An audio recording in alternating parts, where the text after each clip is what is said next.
Warren, so you covered half of it, which is trying to understand the business and buying the business, but you also alluded to getting a return on the amount of capital you invest in the business as an investor, and that comes back to what are you paying for the business. How do you determine what you think is a fair price to pay for the business? It's a tough thing to decide, but I don't want to buy into any business I'm not terribly sure of.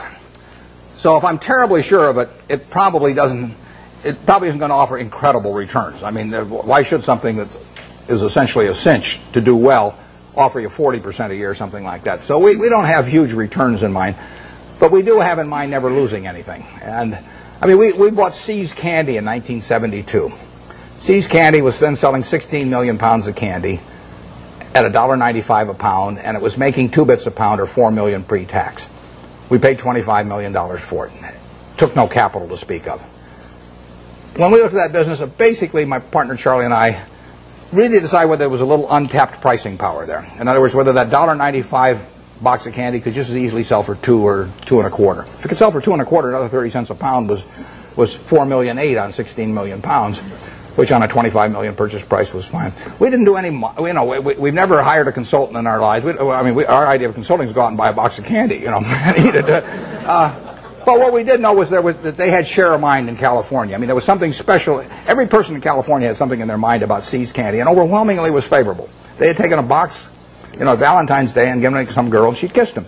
If she'd slapped him, we'd have no business. But as long as she kisses him, that's what we want in their mind. See's Candy getting kissed, and if we can get that in the minds of people, we can raise prices. And I bought that I bought it in 1972. We've raised every year. I raise the price on December 26th. I raise it the day after Christmas, so that everybody, because we sell a lot at Christmas. In fact, we'll make $60 million this year. We'll sell 30 million pounds, make $2 a pound.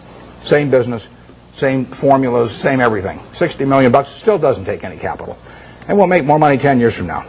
But of that $60 million, we make about $55 million in the 3 weeks before Christmas. And our company song is "What a Friend We Have in Jesus." I mean, it is. It is a good business. But the important thing about that business is that, think about it a little. Most people don't buy boxed chocolates to consume themselves. They buy them as gifts. Somebody's birthday. More likely, it's a holiday. Valentine's Day is the single biggest day of the year. Christmas is the biggest season by far. But women buy for Christmas, and they plan ahead and buy over a 2 or 3 week period. Men buy on Valentine's Day. They're driving home. We run ads on the radio. Guilt, guilt, guilt, guilt. The guys are veering off the freeway right and left. And they won't dare go home without a box of candy when we get through with them on our radio ads. So that Valentine's Day is the biggest day. But can you imagine going home on Valentine's Day, and our See's Candy is now $11 a pound, thanks to my brilliance. And let's say there's candy available at $6 a pound. But do you really want to walk in on Valentine's Day and your wife's got all these favorable images of the See's Candy over the years, and she sees you, and that's the way she thinks of you during the rest of the year when you really behave kind of badly. And you walk in and say, "Honey, this year I took the low bid," and then hand her a box of candy. I mean, it just isn't going to work. So, in a sense, there's untapped price. It's not price dependent, basically. Think of Disney. I mean, Disney is selling, we'll say, home videos for, $16.95, $18.95, or whatever. All over the world, people, and we'll say particularly mothers in this case, have something in their mind about Disney. I mean, every person in this room, when you say Disney, has something in their mind about it. If I say Universal Pictures, you don't have anything in your mind. If I say 20th Century Fox, you don't have anything special in your mind. If I say Disney, you've got something in your mind. And that's true around the world. Now, picture yourself with a couple of young kids, who you want to put away for a couple hours every day so you get a little peace of mind. And if you get them one video, they'll watch it 20 times. So you go to the video store or wherever you buy the video. Are you going to sit there and premiere, 10 different videos and watch them each for an hour and a half to decide which one your kid should watch? No. I mean, let's say there's one there for $16.95 and the Disney's there for $17.95. If you take the Disney video, you're going to be okay. So you buy it. And you don't have to make a quality decision on something that you don't want to spend the time to do. And so you can get a little bit more money if you're Disney, and you'll sell a lot more videos. Makes it a wonderful business. Makes it very tough for the other guy. How would you try to create a brand? DreamWorks is trying, but how would you try to create a brand that competes with Disney around the world and to replace the concept that people have in their minds about Disney with something that says Universal Pictures? So that the mother's going to walk in and pick out a Universal Pictures video in preference to a Disney. It's not going to happen. No, Coca-Cola is associated with people being happy around the world. We're every place they're happy. We're at Disney World or Disneyland. We're at the World Cup. We'll be at the Olympics. We're every place where people are happy.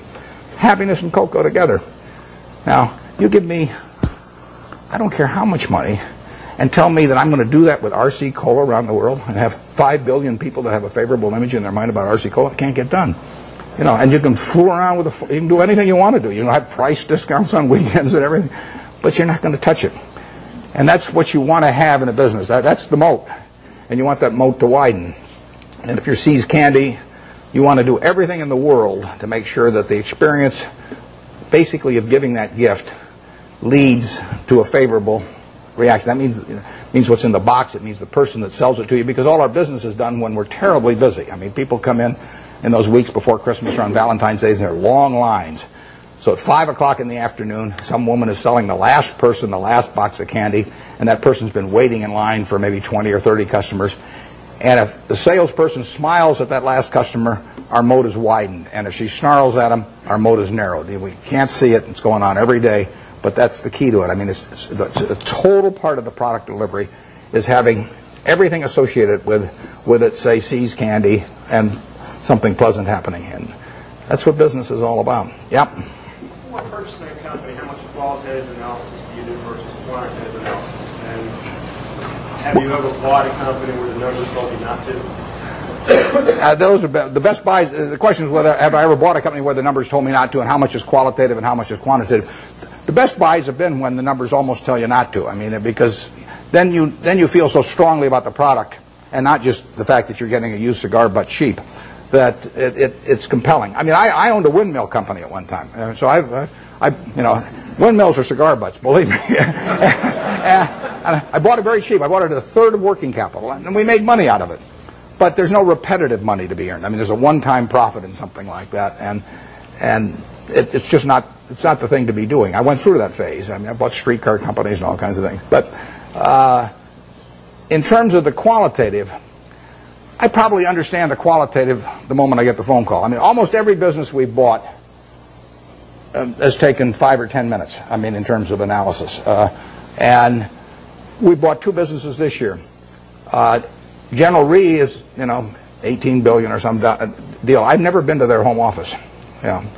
I hope it's there. There could be just a few guys, and they say, well, what numbers shall we send Buffett this month? I can see him coming in once a month and saying, well, we'll just tell him we've got $20 billion in the bank this month instead of $18 billion or something. But I've never been there. And before, I bought Executive Jet, which is fractional ownership of jets.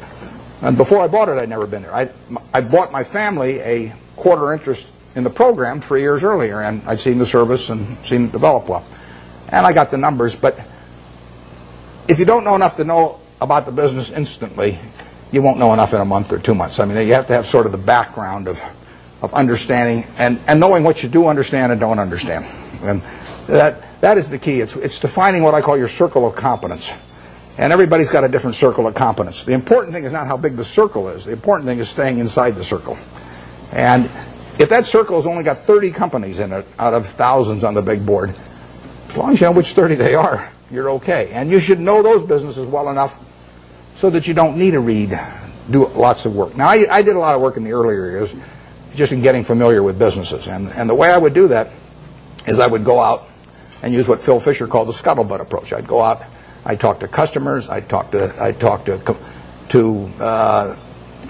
maybe ex-employees in some cases, I'd talk to suppliers, everybody. Every time I'd see somebody in an industry, let's say I was interested in the coal industry, I'd go around and see every coal company, and then I'd ask every CEO, if you could only buy stock in one coal company that wasn't your own, which one would it be and why? And you piece those things together, and you learn a lot about the business after a while. And the funny thing is you get very similar answers as long as you ask about competitors. I'd say if you got a silver bullet, and you put it through the head of one competitor, which competitor and why? You'll find out who the best guy in the industry is in that case, or the one that's coming up. And